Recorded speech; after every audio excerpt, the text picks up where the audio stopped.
Mantra 3. Shaunaka, the famous householder, approaching Angirasa with due orthodoxy, asked, "O adorable sir, what, having known, does all this become known?" So many of the texts begin this way. A question posed by a qualified student to a qualified master. First is Shaunaka, he is a householder. So this is referring to the stage of life that he's currently at. So the Vedic or the Indian tradition talks about 4 broad stages of our spiritual life. We start off as a celibate. So this refers to a young person who is initiated into study, schooling. So for that period of time where you are studying, you're gaining knowledge, not just of worldly things, maths and cooking and building and everything else, science, technology, such that it is, but specifically in the context here for gaining the knowledge of life and living, for gaining spiritual knowledge. And the idea of being a celibate during this stage is that you take your energies and you say no thank you to the dissipation into enjoyments, and instead pour them into gaining knowledge. The next stage of life is that of the householder, which is the stage that Shaunaka is at. This is where we fulfill material obligations. Having family, having children, it's a material obligation for your community. Building wealth, sustaining yourself and others. So this is the householder. The next stage is as a recluse. So this you can think of as a stage of practicing the knowledge of dispossession, detachment, whilst still being amongst your possessions. So you can think of this stage perhaps where the children are mostly grown and looking after themselves. There is more bandwidth that you have now. And so you have this accumulation of wealth.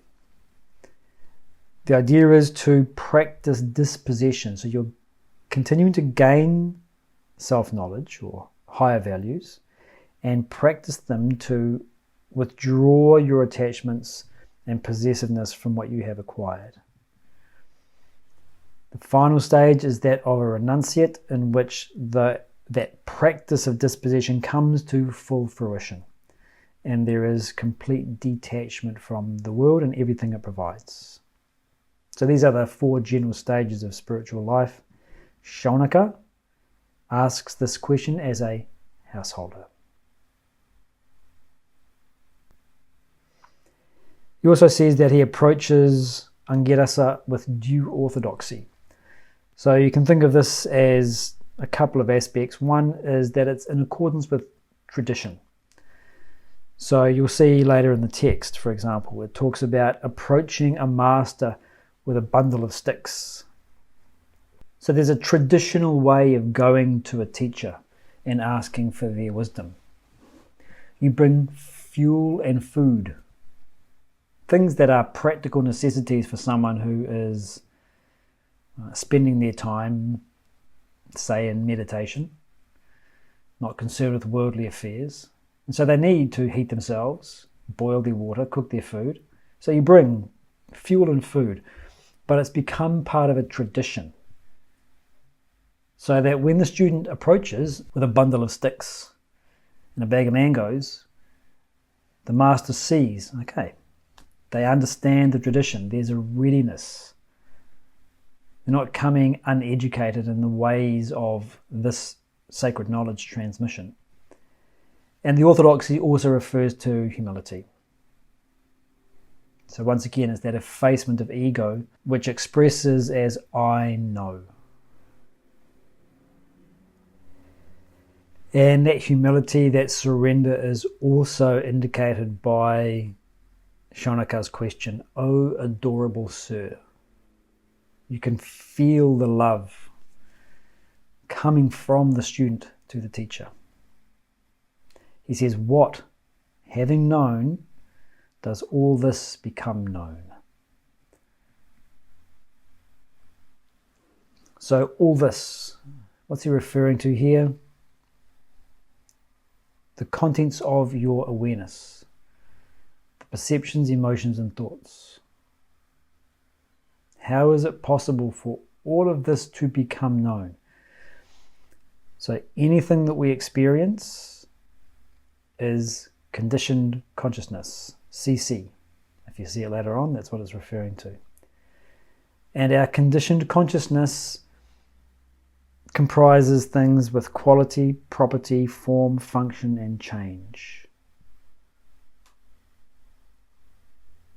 They can be grasped. The rose petal has the quality of redness. He's asking, what is the underlying oneness of all this? And there's an analogy here which we can draw on. This is actually pulling from the Atma Bodha text. And this is something that any common person has the experience of. We see different pieces of gold or different gold ornaments. They are all immediately, intuitively recognized as gold, whether it's a ring or a necklace, an unshaped nugget, a bar, ingots. Various pieces, shapes, and sizes and ornaments of gold are all seen as gold. There is a substantial oneness that is immediately recognized. The substance is seen as gold at the same time as you are seeing a ring different from a necklace, different from a nugget.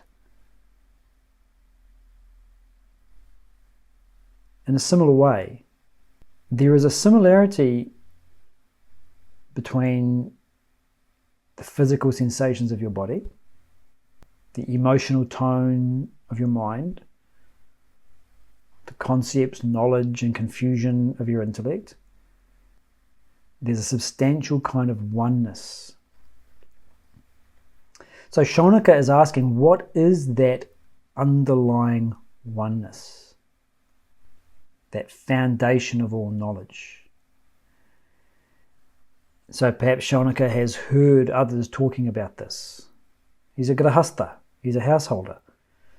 And he hears these discussions on the underlying oneness of all experience. Perhaps he's been in contemplative practice and has started to get a hint that there is something similar.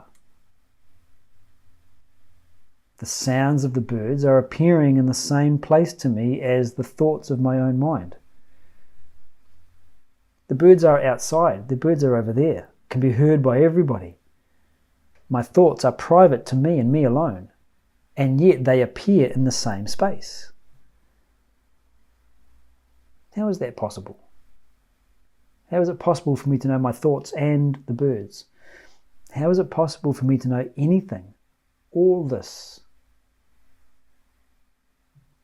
So this phrase, all this, so simple. But as we get into the depth of what it means, it's a powerful concept. And again, it forms part of our contemplative practice. If we sit in mindfulness, we can take our attention to all this. The sensations of the body, the sounds outside, the thoughts emerging and cascading away, the emotional tones flowing and ebbing. It's all just, if you like, a single entity of all this,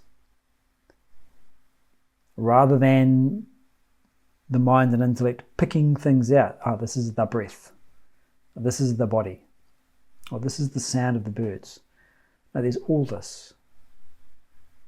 When we sit in mindfulness and we choose a specific target, like the breath, we are practicing. Not just being aware, but we're practicing that metacognition, which is we are watching ourselves be aware of what? The breath.